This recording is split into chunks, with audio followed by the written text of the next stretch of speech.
beautiful people. Welcome back. So, we are going to do a recap and a review of The Real Housewives of Salt Lake City, Season 3, Episode 7, titled Choir of Chaos.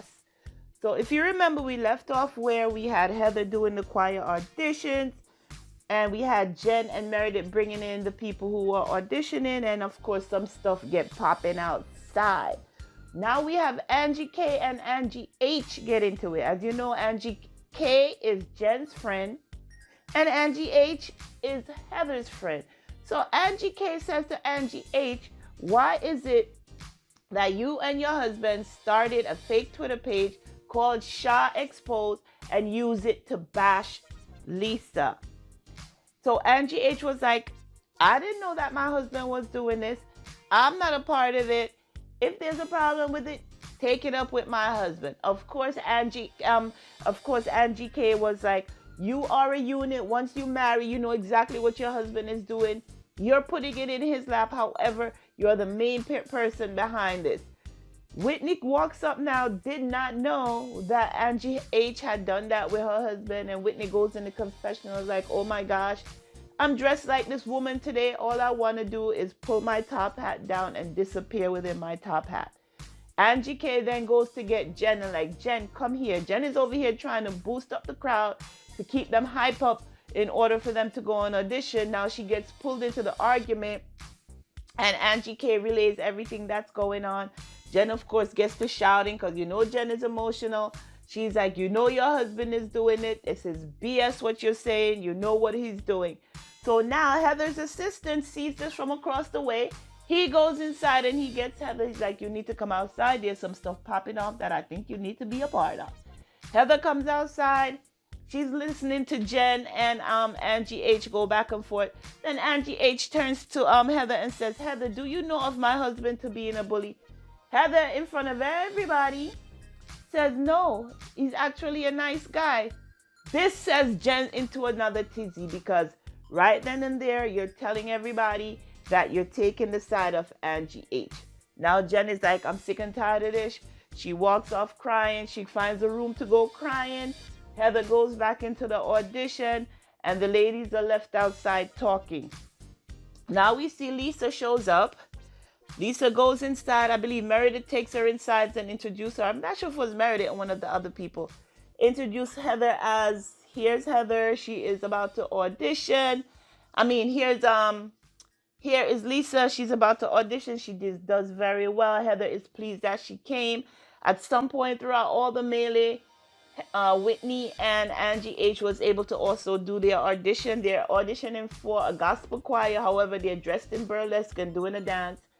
But they didn't get the memo of what a gospel choir is supposed to be like. But nevertheless, they perform. Now we come back where we all have what they call the choir of chaos. Everybody comes together in the lobby now.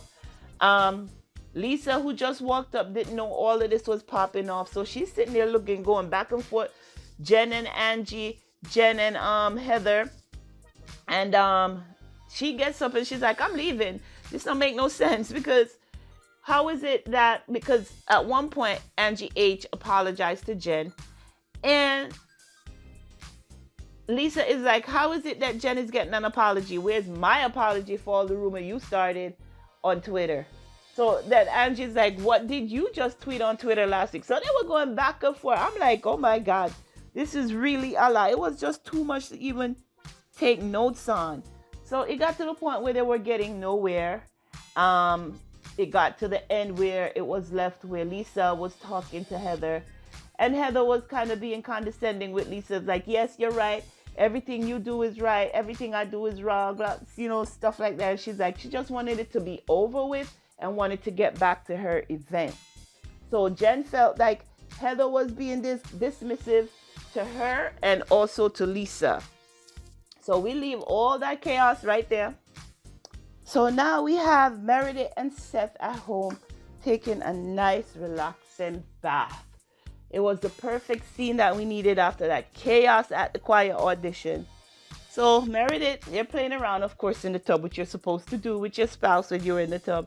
And Meredith is trying to relay what happened at the choir audition. And they went back and forth with that for a little while. But you could tell they weren't really into it. They just were into each other. I just love seeing those two interact.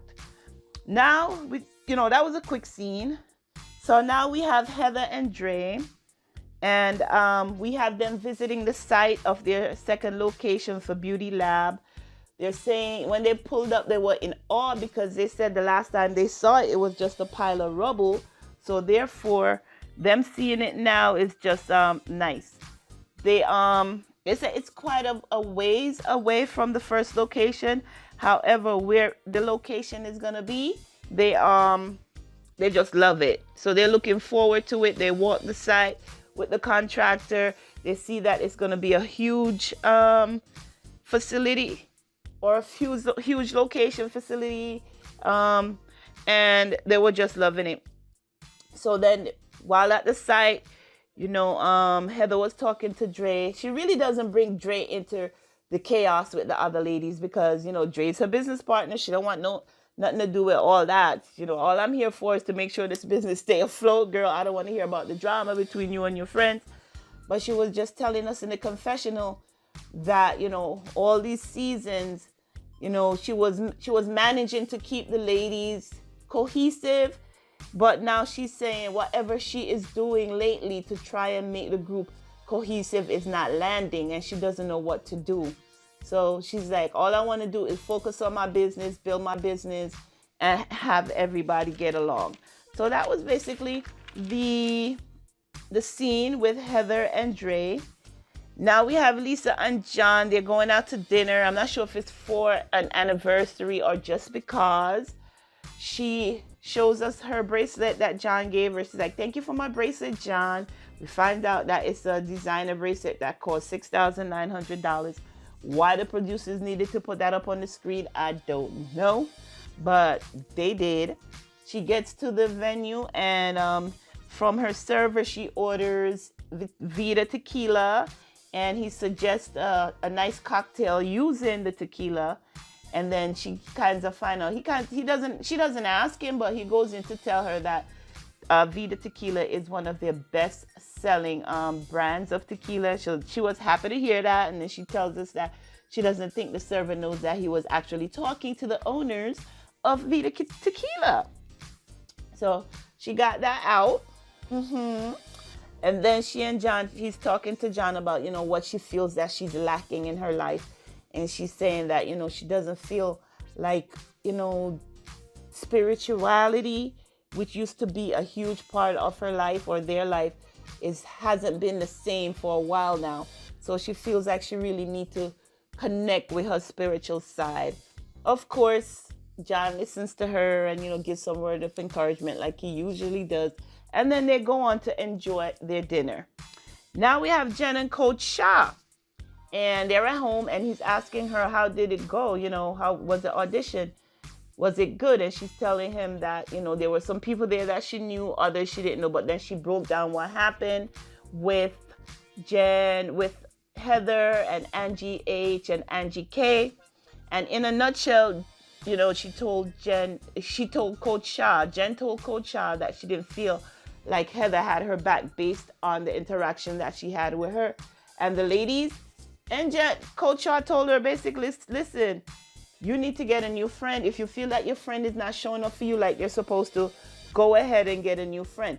He also told her that the same platform that Angie H's husband Chris took to get the attention, he needs to take the same public platform to give Jen an apology. And in the same time space that he had all of that going on, months or whatever before they found out who it was, he needs to leave that apology up there for months. I've never seen Coach Shah so upset.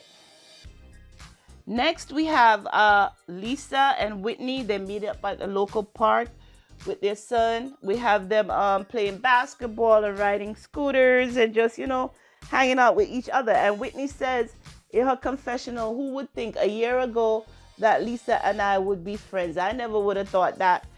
But at least getting along, they said. But now they're seeming to bond over certain things.